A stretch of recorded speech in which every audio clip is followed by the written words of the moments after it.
Hey everyone! So every job has its rules, right? But have you ever really stopped to think about who actually writes them? Well, today, we're going to deconstruct the official rulebook for a group of employees at Prince George's Community College to see exactly how it all works. I mean, think about it. Who writes the rules where you work? Is it your direct manager? Is it some HR department you never see? Or maybe the CEO?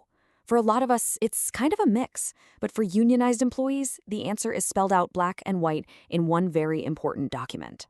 And that document is called the Collective Bargaining Agreement, or CBA.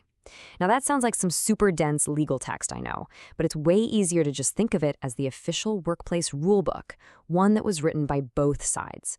It's designed to lay out clear answers for pretty much any question you could have about your job. So let's crack open this rulebook, shall we? We're going to walk through 5 key chapters. First, we'll look at the foundation of the whole agreement. Then we'll get into the good stuff, pay and benefits. After that, your time off. Then we'll tackle rights and this big idea called seniority. And finally, what happens when things go wrong. Okay, first things first, the absolute basics. This specific agreement we're digging into covers employees at Prince George's Community College, and it's active for a set 3-year period from July 2023 all the way to June 2026. This is the foundation for everything else that follows. So, who's this rulebook actually for? Well, it covers a really wide range of people. You've got college police, maintenance staff, folks in admissions, nursing staff, administrative support, the whole 9 yards. But what's absolutely crucial is who it doesn't cover: supervisors. This draws a really clear line in the sand between management and the employees protected by this contract. All right, let's get to the part everyone really wants to know about: the money. A contract like this doesn't just say, yep, you'll get paid. Oh no, it spells out exactly how, when, and how much, leaving nothing to chance. And here is a perfect example pulled right out of Appendix 2. Eligible employees got a 3.5% wage adjustment for the 2024 fiscal year. See? It's not some vague promise of a raise down the road. It's a specific, negotiated number that's literally locked into the agreement. And the details get even more granular. Check this out. The rulebook actually accounts for when you work. If your shift is mostly in the evening, that's an extra 4% on your pay. If you're working the night shift, that's an 8% bump.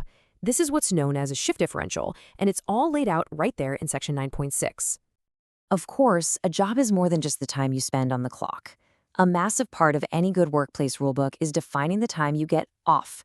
We're talking vacations, sick days, holidays, the whole deal. And the rulebook connects your time off directly to how long you've been with the organization. According to Section 10.2, if you're a newer employee with less than 4 years, you earn 10 vacation days. But stick around for more than 15 years, and that number more than doubles to 21 days. It's a system designed to reward that loyalty. The contract is also really specific about the kind of leave you're taking. Annual leave, that's your vacation and personal time. But sick leave is a totally separate bucket, and it's meant for when you or a family member gets sick. Each one has its own rules for how you earn it and how you use it. Okay, so we've got pay and time off, but how does this rulebook shape your actual career? This next part covers promotions, transfers, and a really important concept that determines your standing with your coworkers. And that big concept is seniority. The contract defines it pretty simply. It's just how long you've been working there continuously. But here's why it's a huge deal. Let's say you and another person are both equally qualified for a promotion. Well, seniority is the tiebreaker. The person who's been there longer gets the job. It's all about preventing favoritism and making sure the process is transparent and fair. The rulebook also creates these really clear trial periods. If you're a brand new hire, you go through a 6-month probationary period.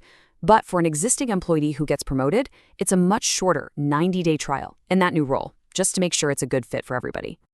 All right, now for the part that's kind of like the climax of a movie. What happens when rules get broken or when there's a big disagreement? You see, a good rulebook doesn't just list what you should do. It gives a clear, predictable process for when things go completely off the rails. This single line from Article 15 is basically the cornerstone of the whole system. Just cause. It means an employer can't discipline or fire someone for a silly reason or for no reason at all. There has to be a real, legitimate, work-related justification.